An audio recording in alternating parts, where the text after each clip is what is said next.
네, 다 같이 성경을 들고 일어서시기 바랍니다. 봉독해드릴 하나님의 말씀은 요한복음 5장 25절에서 29절 말씀을 제가 봉독해드리겠습니다. 이것은 하나님의 말씀입니다. 진실로 진실로 너희에게 이르노니 죽은 자들이 하나님의 아들의 음성을 들을 때가 오나니 곧 이때라. 듣는 자는 살아나리라. 아버지께서 자기 속에 생명이 있음같이 아들에게도 생명을 주어 그 속에 있게 하셨고 또 인자됨으로 말미암아 심판하는 권한을 주셨느니라. 이를 놀랍게 여기지 말라. 무덤 속에 있는 자가 다 그의 음성을 들을 때가 오나니 선한 일을 행한 자는 생명의 부활로 악한 일을 행한 자는 심판의 부활로 나오리라. 아멘. 네, 앉으시기 바랍니다. 지난주까지 에베소서 주의 설교를 하나님의 은혜 가운데 약 9개월 정도 시간을 들여서 에베소서를 우리가 공부를 했습니다. 이번 주부터는 종말론에 대한 주제 설교를 제가 하려고 합니다. 이게 조직신학이라고 하는 이제 신학이 있습니다.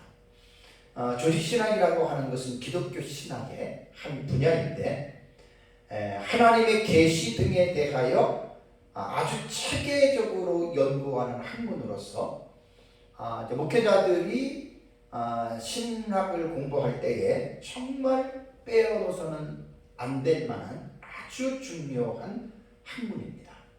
그래서 이제 조직신학을 다른 말로는 이제 교의학이라고도 합니다. 교의학. 그런데 이 교의학이라고 하는 말과 조직신학은 거의 같은 의미인데 교의학이라고 하는 이 말의 뜻도 특정한 종교의 교의를 체계적으로 연구하는 학문입니다. 그러니까 체계가 시스템이 들어가는 거예요. 체계적으로 아주 깊게 연구하는 학문이라고 이제 이것은 교리학이라고 이제 이렇게 부르고 있거든요. 그러니까 오늘날 이제 신학교에서 이제 배우는 이 조직신학은 어느 날 갑자기 뚝 떨어진 것이 아닙니다. 아주 기독교가 형성될 때로부터 아주 과거에 어떤 초기 기독교에서부터 어떤 신앙의 특별한 선배들, 학자들 정도가 돼야죠. 그런 신앙의 선배들로부터 그들이 연구했던 그 내용들이 계속해서 후손들에게 그것이 전달되고 전수되고 또 그 후배들이 물려받아서 또 그 내용들을 발전시키고 또 거기다가 또 좋은 내용들을 추가해서 그리고 나서 이제 그런 것들이 내려오면서 사실은 이 조직신학이라고 하는 이 학문이 사실은 이제 발전이 되었다라고 이제 보시면 됩니다. 그래서 이게 처음으로 이 같은 형태의 신학서를 이제 발간한 사람을 제가 이제 조직신학 책에서 이렇게 쭉 보니까 주후 218년경에 오리겐이라고 하는 학자가 있습니다. 오리겐이라고 하는 학자는 제가 이제 종말론을 할 때 많이 말씀을 드렸잖아요. 오리겐이라고 하는 학자는 성경을 문자적으로 보지 않고 문자 이면에 있는 그 의미를 중시하는 알레고리에 대한 해석의 창시자라고 할 수 있는 정도로 그런 이제 사람이죠. 오리겐이 주후 218년에 원리에 관하여라고 하는 책을 썼다라고 합니다. 이런 책들이 결국 이제 오늘날의 조직신학이라고 하는 이러한 신학적인 한 분야를 완성하게 됐다라고 하는 그런 말입니다.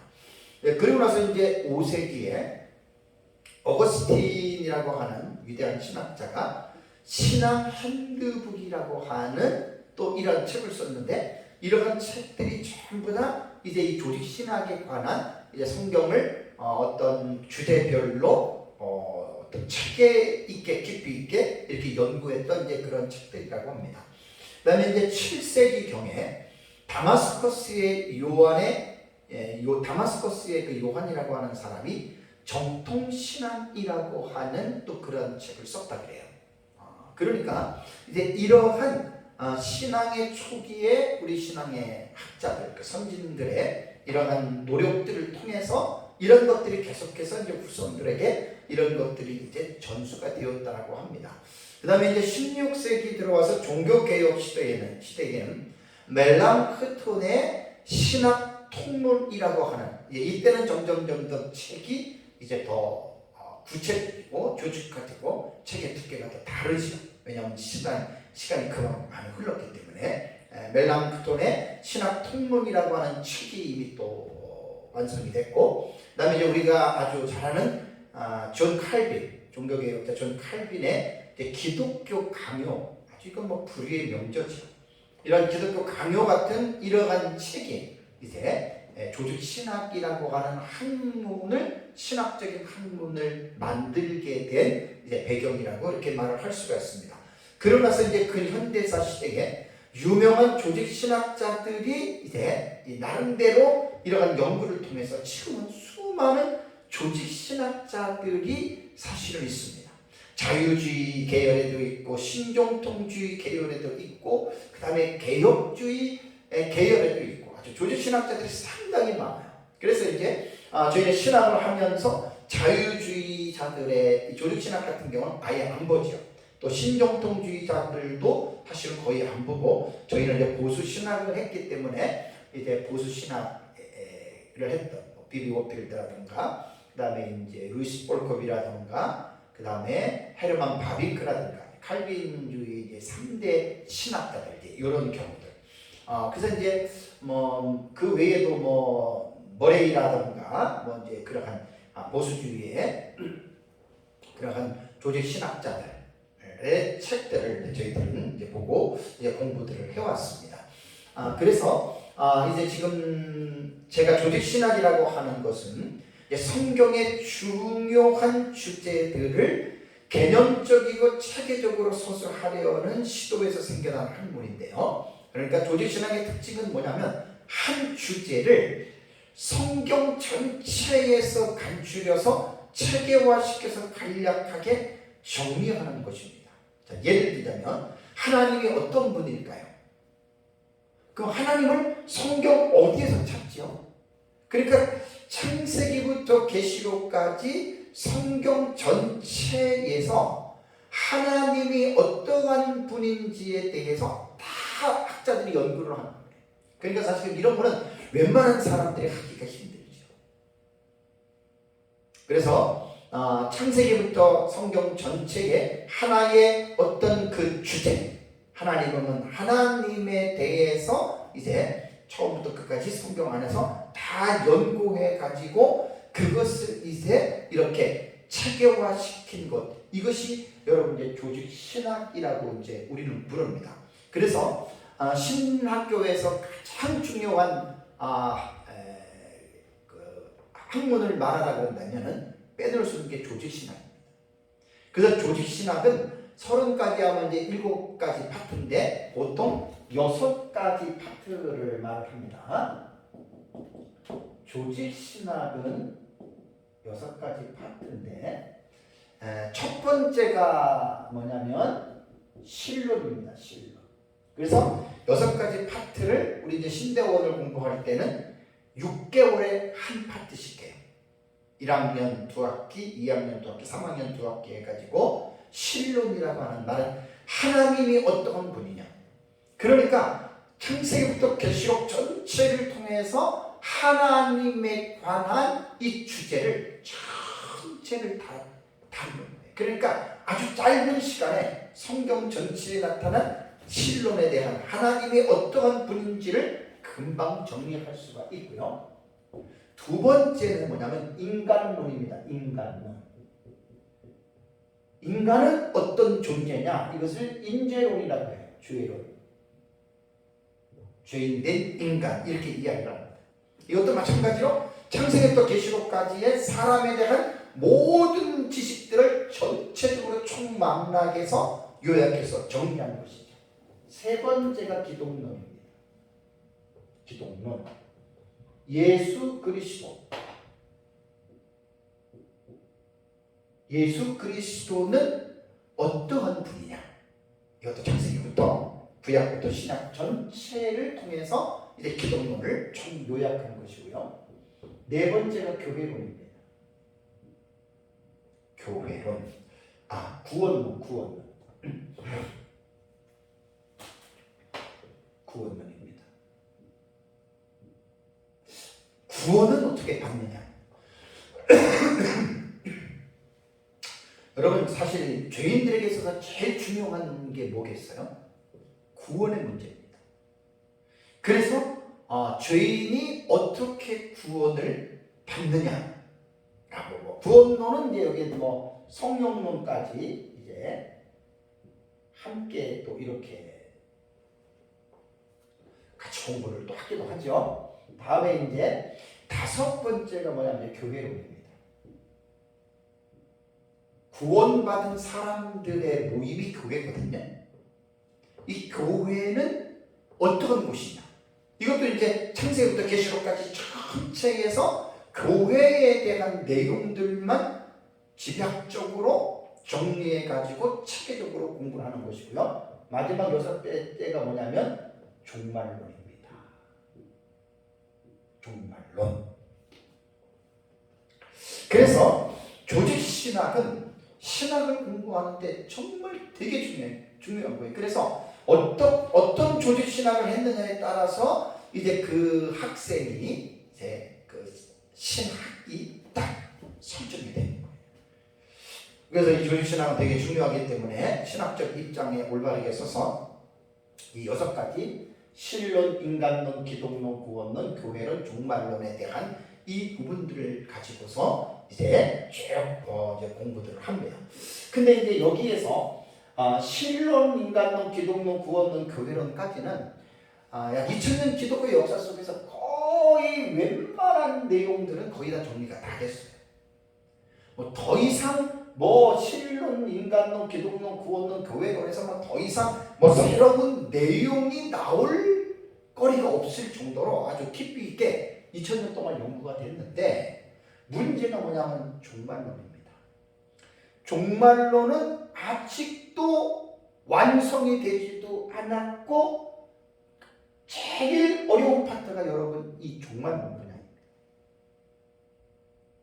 이게 이제 종말론에 대해서 이제 상당히 좀 이 부분에 대해서 이제 우리가 관심을 좀 가져야 되는데, 안타깝게도 교회가 종말론에 대해서 관심들이 거의 없다라고 하는 거. 이건 제가 종말론 연구를 하면서 여러분들에게 상당히 많이 말씀을 드렸습니다. 그래서 저는 이번 주일부터 이제 제가 종말론에 대한 설교를 제가 이제 또 다시 하는데, 전에 거는 좀 다른 게, 제가 종말론에 대해서 한 10년 동안 계속 연구하고 있잖아요. 책도 쓰고 또 계속 쓸 것이고 또 강의도 하고 있는데, 이번에는 종말론의 설교는 구약 성경과 신약 성경에 기록된 종말론이 본문들을 살펴보고요. 특별히 종말론에서 사용되는 주제들을 조금 정리를 해보려고 그래요. 주제. 중요한 종말론의 주제들이 있거든요. 그래서 이제 그런 부분들에 대해서 제가 좀 이제 이번 주부터 설교를 하려고 합니다. 자, 예수 그리스도의 재림이 가까이 오고 있습니다. 이 말이 뭐냐면 예수님의 재림은 이미 약속이 됐어요. 예수님 다시 오십니다. 그런데 그 시와 때는 아무도 알지 못하고요.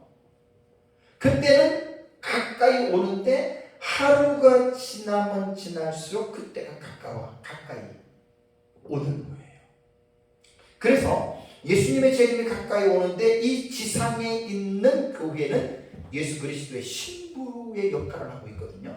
신부가 되는 교회들이 신랑 되신 예수 그리스도를 맞이할 준비를 해야 되는 것이 마땅한데, 이런 부분들이 현재 교회가 많이 이제 준비가 없다라고 하는 것, 이건 사실 제가 종말론을 연구를 하면서 상당히 제가 마음이 안타까워하는 부분 중에 하나입니다.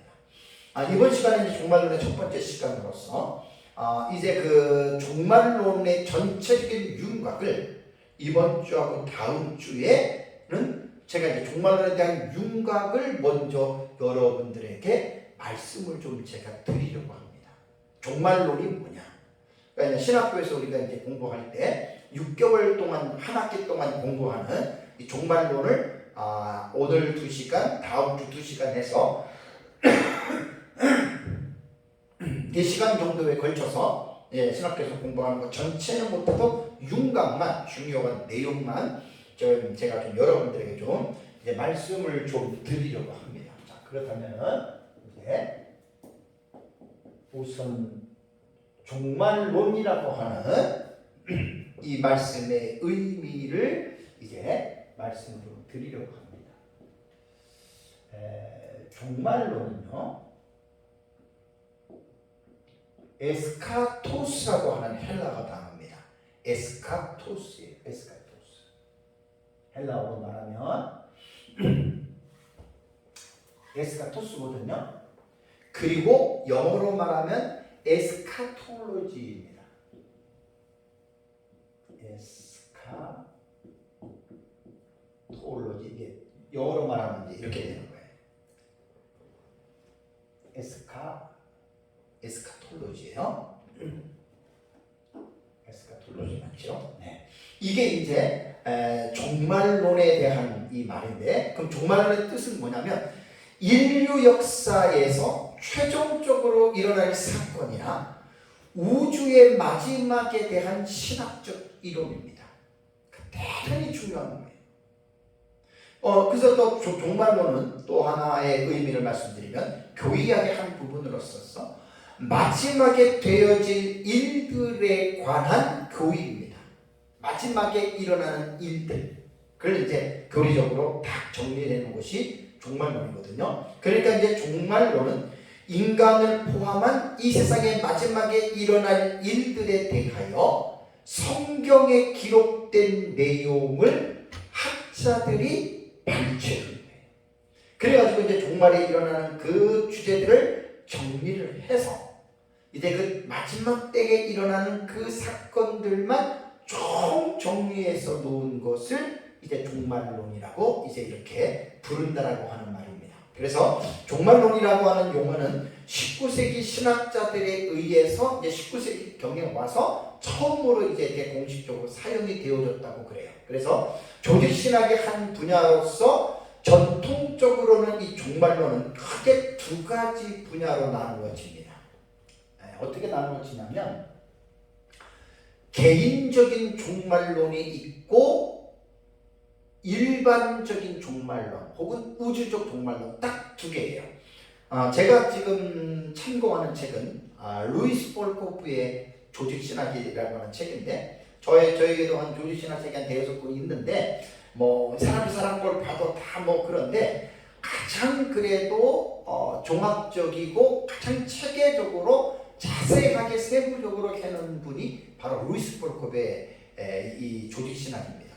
저희 신학교 다닐 때 종말론 루이스 볼코프를 가지고 이제 조직신학을 사실 공부를 했거든요. 지금도 학신 같은 경우에는 이제 조직신학이 루이스 볼코프를 가지고 한다고 그러더라고요. 합동신학대학원 같은 경우는. 그래서 이제 제가 읽는 책들 중에서 그래도 루이스 볼코프가 가장 체계적으로 세분화를 잘 시켜놔서 그걸 가지고 제가 이제 옛날에도 공부했던 것도 있고 그래서 그 틀을 가지고 전체 제목만 얘기해도 몇 시간을 해야 돼요. 그래서 이제 중요한 것 몇 가지만 제가 여러분들에게 좀 말씀을 좀 드리려고 합니다. 그래서 이제 종말론의 목차를 간략하게 제가 말씀을 드린다면은 일부가 있습니다. 일부가 뭐냐면 개인적인 종말론을 언급합니다.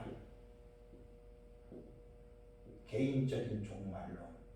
일부가 개인적인 종말론인데 첫 번째는 뭐냐면 육체의 죽음에 대해서 다룹니다. 지금 제가 이제 종말론에 대한 설교를 하는데 되게 지금 중요한 거예요. 우리가 예수 그리스도를 믿고 우리가 이제 구원을 받았고 우리가 천국을 간다고 우리는 그렇게 믿고 신앙생활 하잖아요. 그런데 반드시 이 세상에 종말이 있습니다. 끝이 있습니다. 마지막 날이 있습니다. 이 세상은 예수 그리스도의 죄임으로 심판을 받습니다. 그럼 이 종말이라고 하는 이 개념으로 볼 때 종말은 어떠한 일들이 일어나게 되느냐, 이거를 예수 믿는 우리는 꼭 알고 있어야 되거든요. 그래서 이제 종말론은 두 가지로 갈라지는데 먼저 개인적인 종말론에 대해서 우리가 이제 알고 있어야 돼요. 그래서 육체의 죽음이라고 하는 거, 이건 개인적인 부분입니다. 그래서 이제 육체의 죽음에는 육체의 죽음의 본질과 죄와 죽음의 관계를 언급하는데 그건 뭐 제가 설교가는 잠깐 이야기를 하고요. 두 번째는 뭐냐면 영혼의 불멸성입니다. 영혼의 불멸성입니다. 자, 영혼이 소멸되느냐 아니면 영원토록 영혼은 존재하느냐 그걸 지금 말하는 거거든요. 그러니까 이런 경우도 우리가 공부를 안 하면 되게 헷갈립니다. 오늘 제가 오전에 설교가 육체의 죽음과 영혼의 불멸성 딱 이거 두 개만 합니다. 다음에 세 번째 개인의 종말론에서 뭐를 취득을 하냐면 중간 상태입니다. 중간 상태라고 하는 말은 오후에 제가 설교를 할 거예요. 자, 사람이 죽었어요. 그리고 예수 그 다음에 마지막 날에 부활하잖아요. 그러니까 죽고 나서 부활할 때까지의 그 기간을 중간기라 그래요. 그러면 도대체 그 사람이 지금 어디가 있어요? 신자하고 불신자 어디가 있어요? 뭐 우리가 대충 알고 있지만 이런 부분을 오후에는 좀 제가 자세하게 여러분들에게 좀 이제 말씀을 좀 드리려고 하는데 이 중간 상태는 루이스 폴컵 책이 아니고 교부들의 중간기 사상, 그 다음에 스콜라의 중간기 사상, 그 다음에 개혁자들의 중간기 사상, 그 다음에 아나벤티스트라고 하는 제세례파의 중간기 사상이 아주 자세하게 되는데 요거 제가 오후 예배 때 잠깐 언급을 하겠습니다. 그 다음에 이제 2부에 들어가면은 일반적 종말론입니다. 일반적 종말론은 우주적 종말론이에요. 우주적 종말론인데 이것은 크게 말하면은 예수 그리스도의 재림에 대해서 재림도 이거는 이제 다음 주에 합니다. 단일 재림 또 예수님의 재림 이전의 대사건들 또 예수님의 재림 그 자체 쭉 나오고요. 두 번째의 그 종말론에서 강조하는 게 뭐냐면 천년왕국입니다. 이거 하도 많이 들으셔서 또 천년왕국 간단하게 정리하고요. 세 번째가 뭐냐면은 죽은 자의 부활입니다. 부활. 이게 중요한 주제예요 지금. 뭐 이건 뭐 교회에서 거의 제가 다 뭐 많이 가르쳤던 내용들이기 때문에 다음에 네 번째가 뭐냐면 최후 심판입니다. 최후 심판. 다음에 다섯 번째 주제가 뭐냐면 최후의 상태입니다. 심판 이후의 상태, 최후 상태. 제가 간략하게 그냥 이렇게만 딱 써놨으면 그렇지 이거를 한 학기를 배우는 거예요. 근데 이 하나하나의 그 배워야 될 그 소제목들이 얼마나 여러분 많은지 모릅니다. 그래서 이제 오늘 일부 그 개인의 종말론에 대해서 육체의 죽음과 영혼의 불멸성을 이번 시간에 하고 오후에는 중간 상태하고 다음 주에는 일반적 종말론, 우주적 종말론에서 재림, 천년왕국, 부활, 심판, 최후의 상태 일단 이걸 2시간씩 해서 4시간을 제가 이제 기본적으로 말씀을 드리려고 해요. 그러니까 신학교에서 한 학기 동안을 배우는 이 내용을 제가 4시간 동안에 간략하게 제가 4시간 넣어줘서 이 부분을 말씀을 제가 드리려고 합니다. 그러면 오늘은 이제 1부에서 개인적인 종말론이에요. 1부.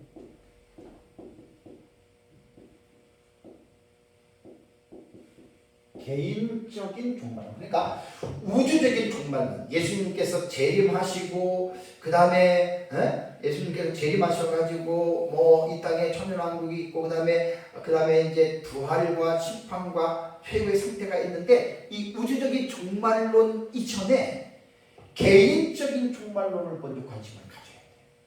왜? 예수님 재림하신다라고 예수님께서 저기 승천하실 때 말씀을 하셨잖아요. 그리고 나서 지금 2000년이 지났는데도 예수님 재림 안 하셨잖아요. 근데 그 2000년 동안에 수많은 사람들이 죽었습니다. 그러니까 우리는 종말론을 공부할 때 우주적인 종말론, 일반적인 종말론에만 관심을 갖지 말고 개인적인 종말론을 먼저 공부를 하고 우리 각 사람이 개인적인 종말론을 철저하게 여러분들이 준비하면서 살아가야 된다고 하는 말입니다. 그래서 개인적인 종말론의 첫 번째 제가 여러분들에게 말씀드리려고 하는 말은 뭐냐면 육체의 죽음이라고 하는 이 부분에 대해서 육체적 죽음입니다. 육체의가 아닌 육체적 죽음. 육체적 죽음에 대해서 한번 우리가 성경적으로 여러분들에게 말씀을 제가 이제 드리겠습니다. 자, 그러면 죽음이라고 하는 것 제가 늘 여러분들에게 말씀을 드렸죠. 죽음이라고 말할 때에는 반드시 세 가지의 의미를 알고 있어야 돼요. 육체의 죽음과 그 다음에 영혼의 죽음과 그 다음에 영원한 죽음. 죽음할 때는 항상 세 가지를 생각해야 됩니다. 육체가 죽고 영혼이 죽고 영원한 죽음. 영혼이 죽었다라고 하는 말은 뭐냐면 하나님을 모르는 사람들이 영혼이 죽은 것이고 영원한 죽음은 지옥 형벌을 받아요. 그러니까 죽음 그러면 하나만 생각하면 안 됩니다. 그래서 하나님께서 그렇다면 인간을 창조하실 때 창세기에 보면은 하나님이 사람을 만드시잖아요. 하나님께서 인간을 창조하실 때 인간을 죽어야 할 존재로 하나님이 만드셨을까요? 어떻게 생각하십니까? 이거 오해하면 안 됩니다. 하나님이 사람을 지을 때 인간은 영원히 살아가는 존재로 만드셨습니다. 이게 하나님이 인간을 만드신 목적이거든요. 그러면 왜 인간이 죽느냐? 그것은 아담과 하와가 하나님과의 언약을 불순종함으로 불순종의 대가로 육체와 영혼과 영원한 죽음이 그들에게 찾아왔는데 여기서 한 가지 오해해서는 안 될 게 뭐냐면 죽었다라고 하는 말은 보통 사람들이 생각하는 소멸이나 멸절의 개념이 아닙니다. 아, 죽었어. 이제 끝났어. 보통 사람들 그렇게 이야기하잖아요. 아담과 하와가 범죄로 인해서 죽음이 찾아왔다고 그래서 소멸되거나 멸절의 개념으로서의 죽음이 아닙니다. 이거 꼭 기억을 해야 됩니다. 그러니까 육체의 죽음은 뭐죠? 육체의 죽음은 영혼과 육체가 어떻게 된다 그랬어요? 떨어지는 거예요. 분리되는 거예요. 자, 하나님께서 사람을 창조하실 때 흙으로 육체를 만들고 코에다가 생기를 불어넣으니까 사람이 어떻게 됐죠? 생명이 됐죠. 생명이 뭐예요?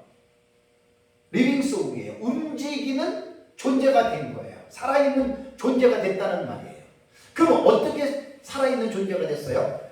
흙으로 육체를 만들었을 때에는 살아있는 존재가 아니고 그냥 지금 우리로 말하면 시체예요, 시체. 근데 그 육체에다가 하나님이 영혼을 집어넣으니까 육체 속에 영혼이 함께 존재하니까 살아있는 존재가 됐다는 말이에요. 죽음이 뭐예요? 육체와 영혼이 분리가 되면 그게 죽음이라는 거예요. 이게 하나님이 사람을 만들 때 원리와 똑같은 거예요.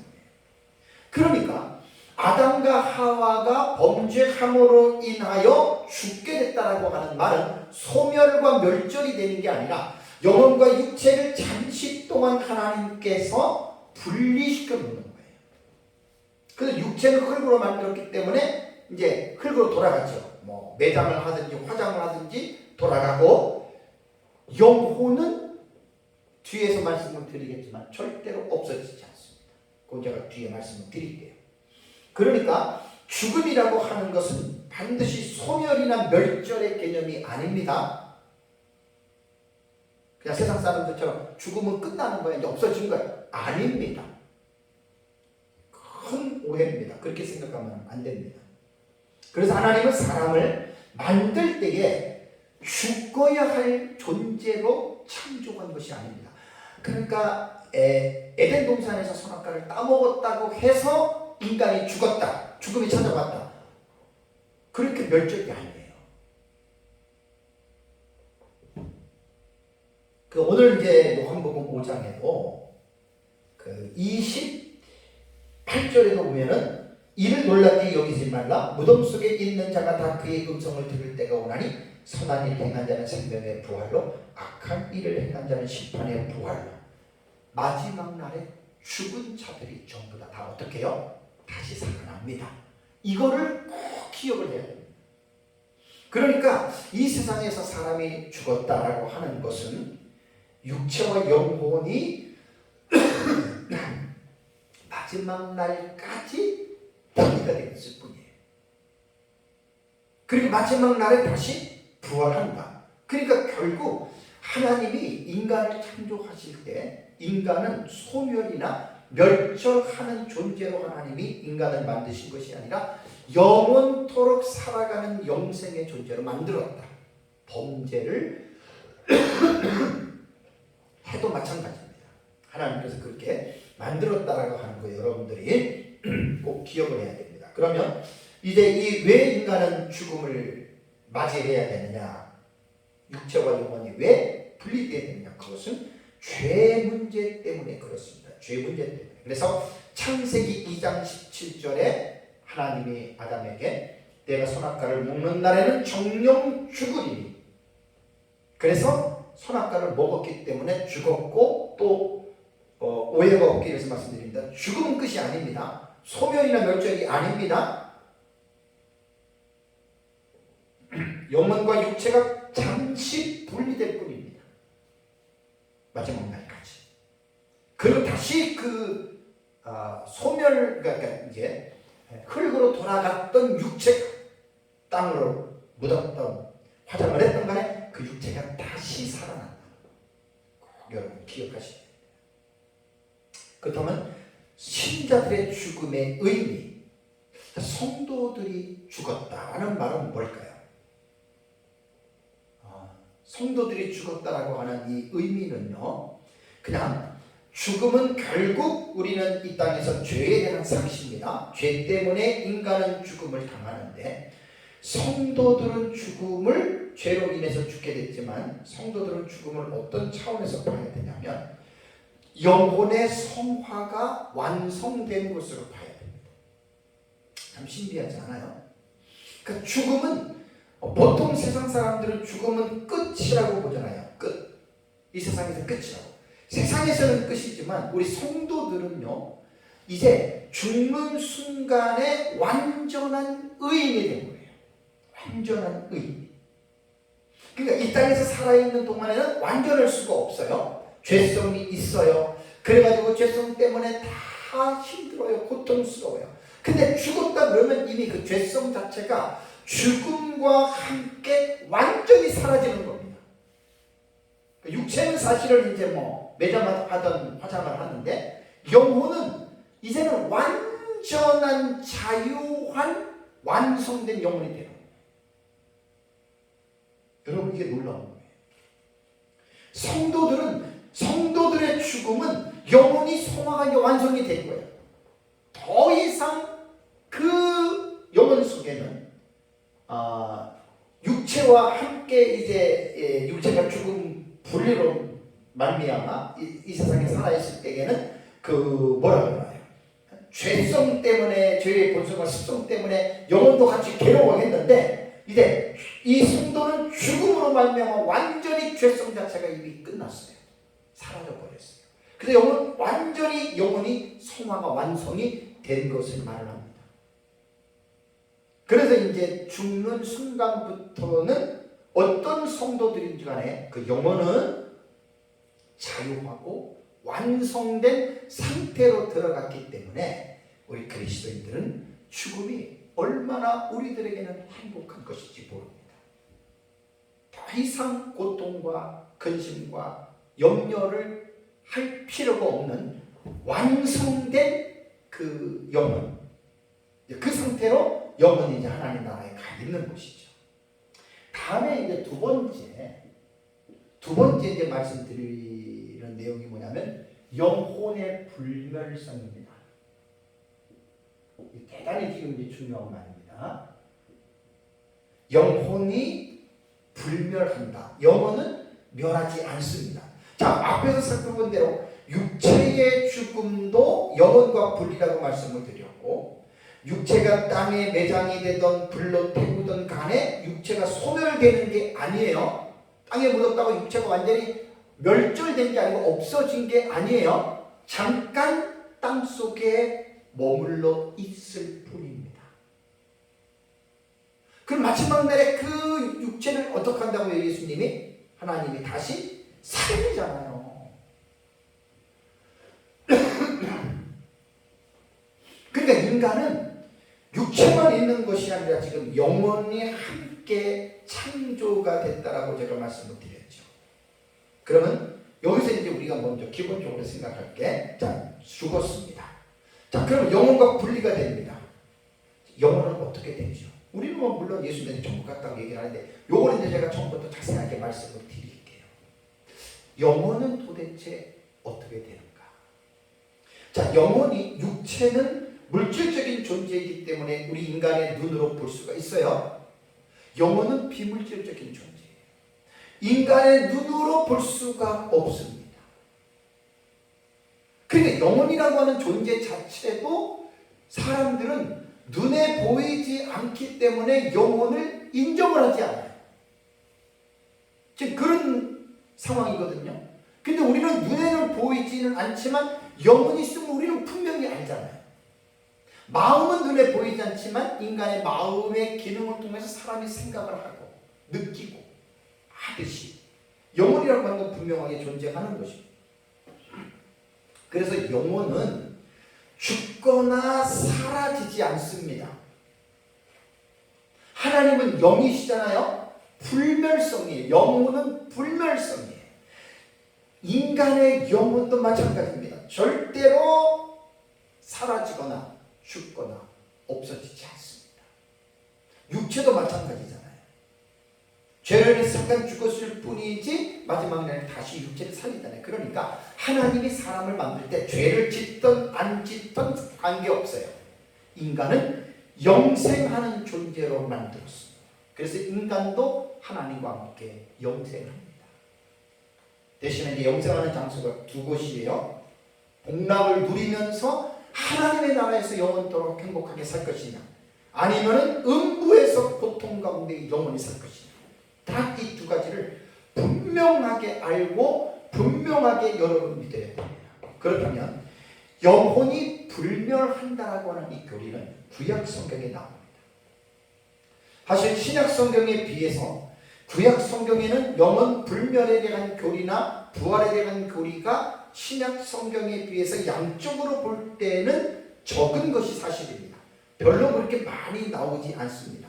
그렇다고 해서 구약 성경에 영혼의 불멸에 대한 말씀이 나오지 않는다는 말은 아닙니다. 그리고 특히 구약 성경을 연구할 때 영혼 불멸에 대한 교훈은 성경을 깊이 있게 보아야지만이 이해할 수 있습니다. 제가 한 7년 전인가 서울에서 부활론에 대해서, 첫째 부활에 대해서 제가 한 학기를 강의한 게 있습니다.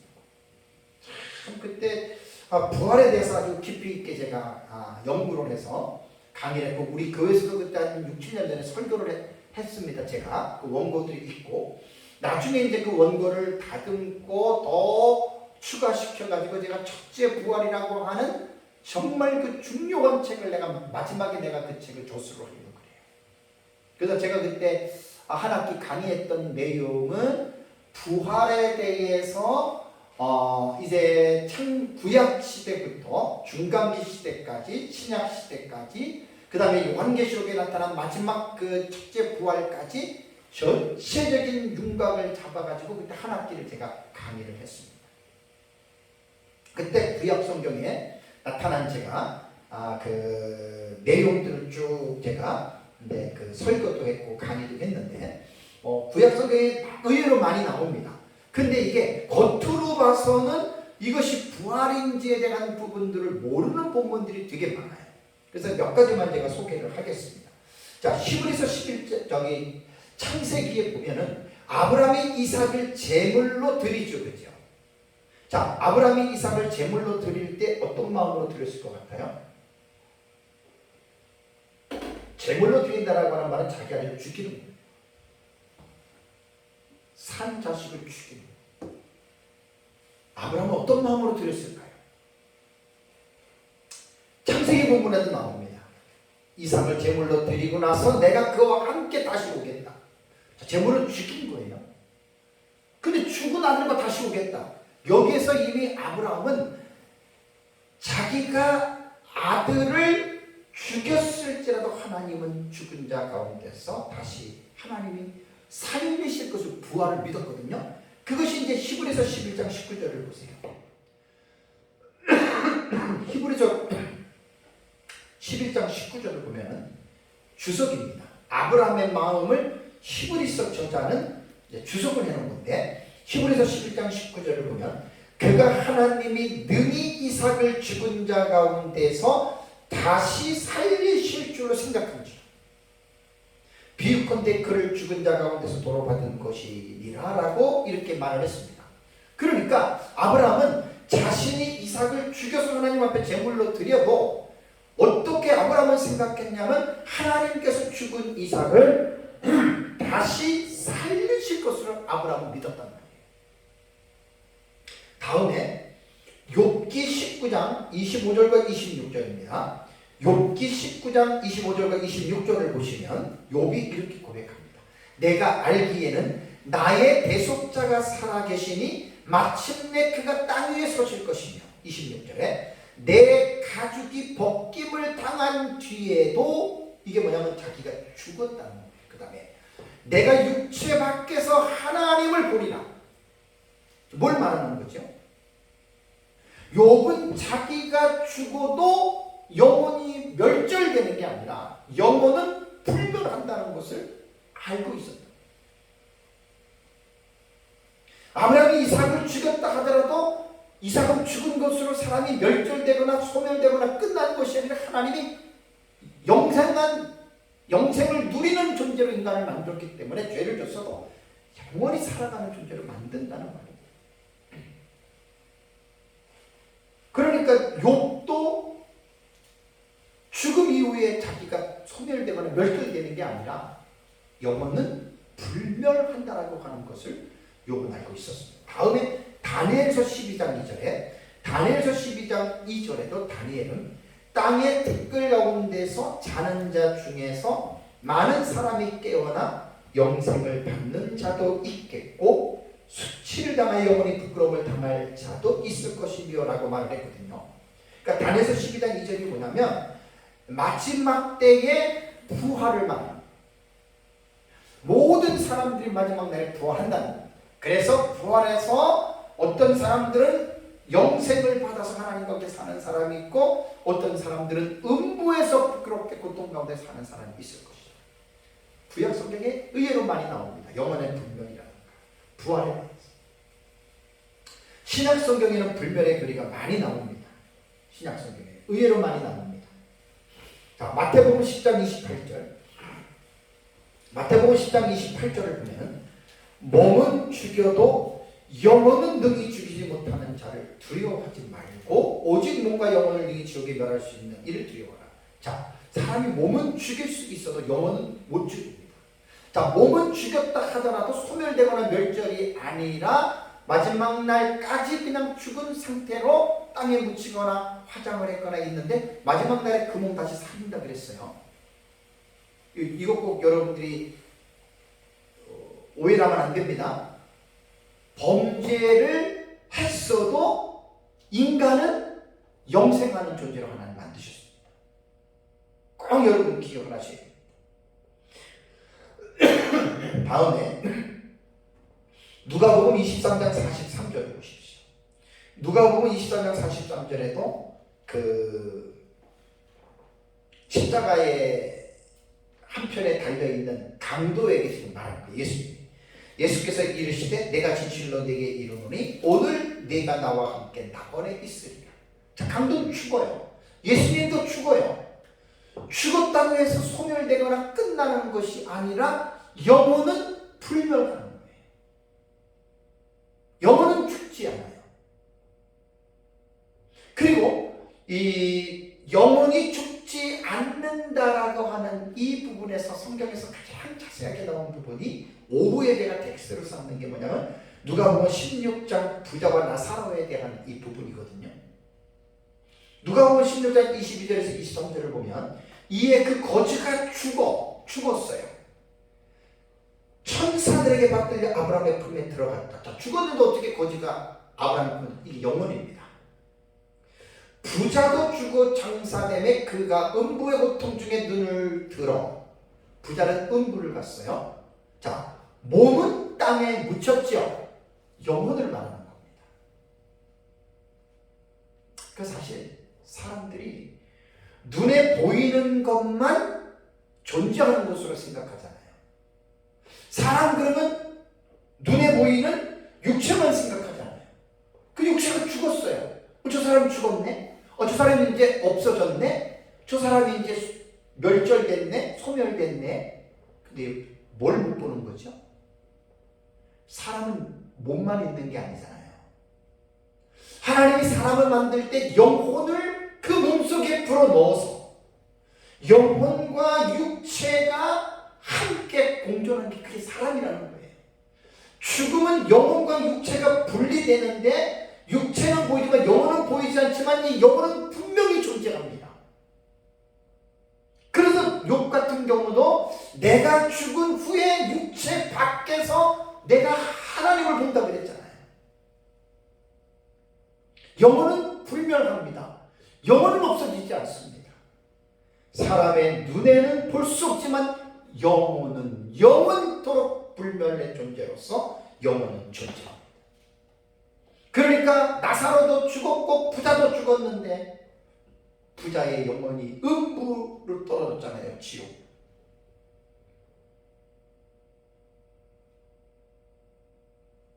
오후에 말씀을 드리겠지만 영혼은 의식이 있습니다. 사후 영혼 의식이 있습니다.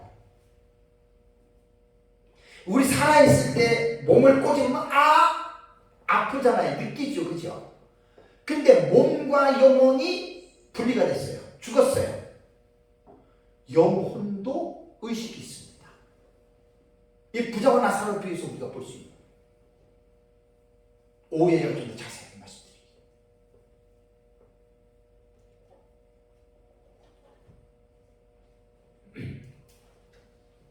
그러니까 사람으로 세상에 태어났으면 사람이 어떠한 존재인지를 알고 살다가 죽어야 되는데 안타깝게도 하나님을 안 믿고 예수 그리스도를 믿지 않는 사람들은 정말 불쌍한 사람들입니다. 자기 영혼이 어떻게 되는지도 모르고 자기가 죄인인지도 모르고 자기 죽음은 한 번 끝나는 것으로만 생각하지만 그렇지 않습니다. 자살하는 사람들이 있죠. 괴롭고 힘드니까 자살하면 모든 게 끝나는 줄 알지만 그렇지 않습니다. 끝이 아닙니다. 인간은 절대로 소멸이나 멸절이 되는 대상이 아니라 마지막 날에 하나님은 인간의 죽은 육체를 다시 살려서 인간은 하나님처럼 영원토록 존재하게 하시는 것이 하나님이 사람을 만드신 것이라고 하는 것 여러분 꼭 기억을 하셔야 돼요. 너무너무 중요합니다. 우리가 예수를 믿는다라고 하는 것이 그냥 교회 다니면서 예수 믿고 그냥 복 받아가지고 그냥 편안하게 살고 살 때까지 그냥 등 따뜻하고 배부르게 먹고 살다가 죽으면 천국 가니까 이렇게만 생각할게. 제대로 마지막 종말에 대해서 개인적인 종말로 해서 육체의 죽음, 영혼의 불면서 이런 것들을 정확하게 이해하고 여러분 우리 예수를 믿어야 됩니다. 이 세상에서 육체는 죽음이라고 하는 것은요 흙으로 들어가지만 하나님이 마지막 날에 아까 말씀드린 대로 다시 부활시켜 그때의 부활된 육체는 죽지 않아요. 참 신비해요. 영원토록 살아가게 하는데 의인은 천국에서 영원토록 살고 악인은 지옥에서 고통 가운데 영원토록 삽니다.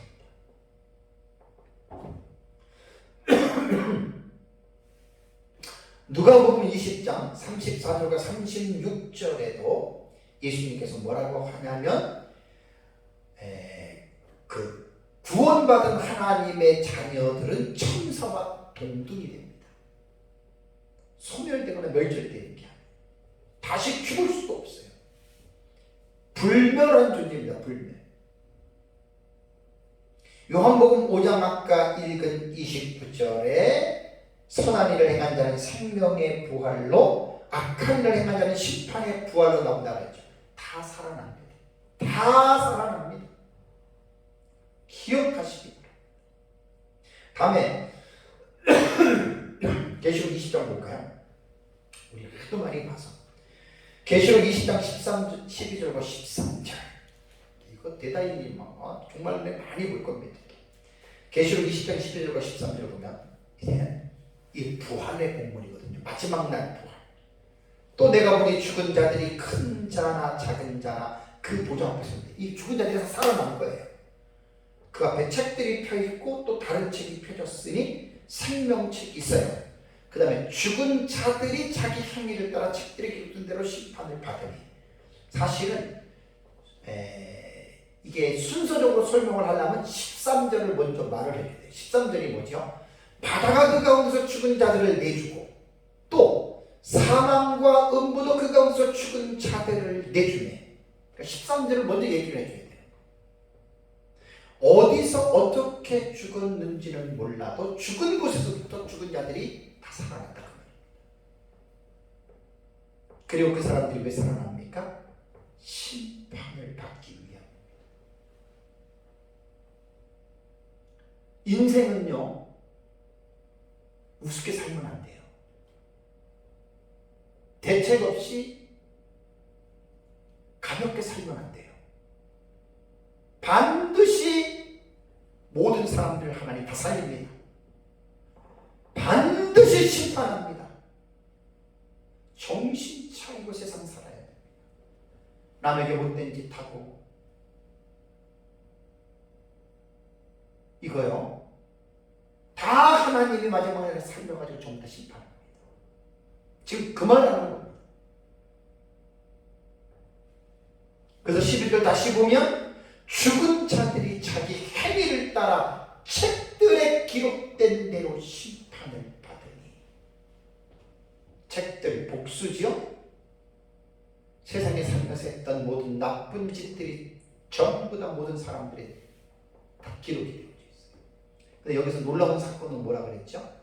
구원받은 사람들은 우리가 지었던 모든 죄들이 예수 그리스도의 십자가의 보혈의 공로를 믿는 그 믿음 때문에 다 지워졌다라고 하는 사실입니다. 이게 예수 믿는 사람들의 복입니다. 여기에 책들에 기록된 대로 심판받는 건 불신자들입니다.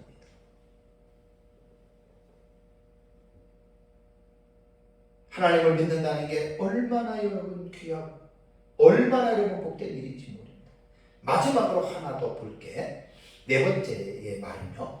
인격의 불멸성에 대한 반대와 그에 대한 현대의 대안들이라고 하는 말이 루이스 볼컵 책에 나옵니다. 이 말이 뭐냐면 유물론적인 철학의 영향으로 인해서 영혼의 불멸 사상은 현대인들이 안 믿어요.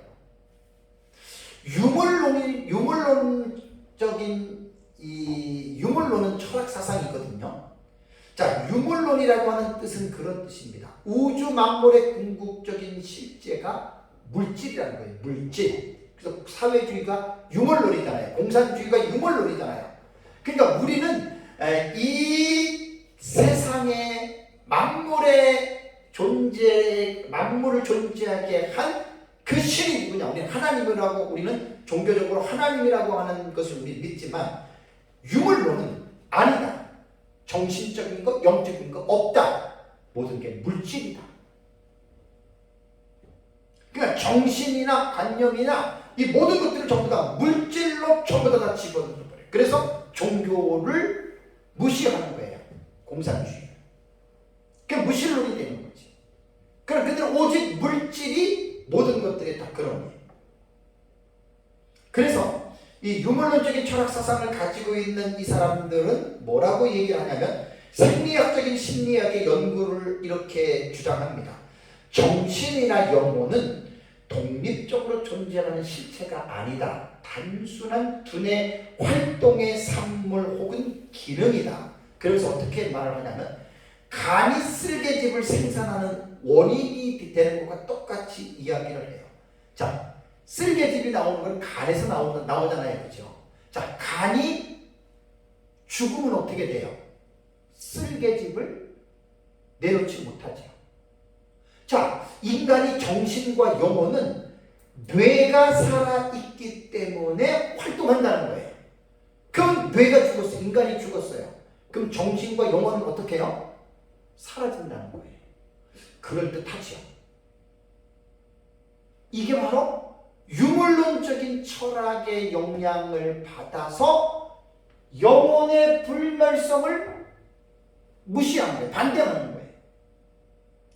영혼은 불멸하지 않고 영혼은 인간의 뇌 자체가 죽어버리면 생각하는 기능이 영혼이나 정신도 다 끝나버린다. 이게 그러니까 유물론에서 나온 거란 말이에요.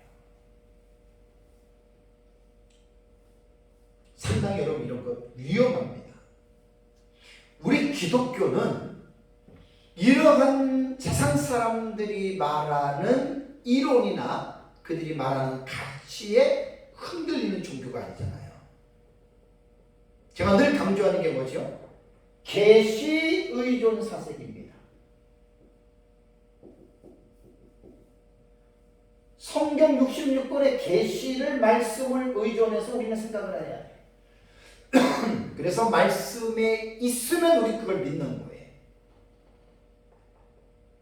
영혼은 불멸합니다. 영혼은 불멸합니다.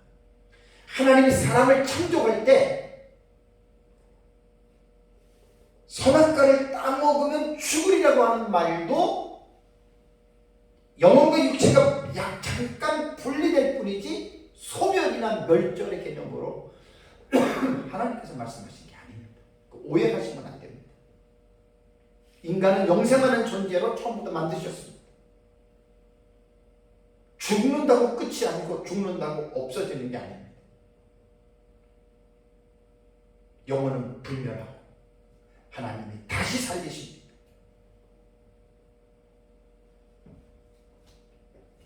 그래서 세상 사람들은 유물론적인 철학의 영향을 받아서 하나님의 말씀이라고 하는 이 의미를 그들은 모르기 때문에 우리가 전하는 하나님의 말씀의 의미를 그들은 안 믿습니다.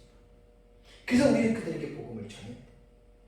사랑하는 성도 여러분, 성경이 우리에게 무엇을 말하고 있는가 주의를 기울여야 됩니다. 성경은 보이는 것과 보이지 않는 세계에 대해서 교훈하고 있는 하나님의 말씀입니다.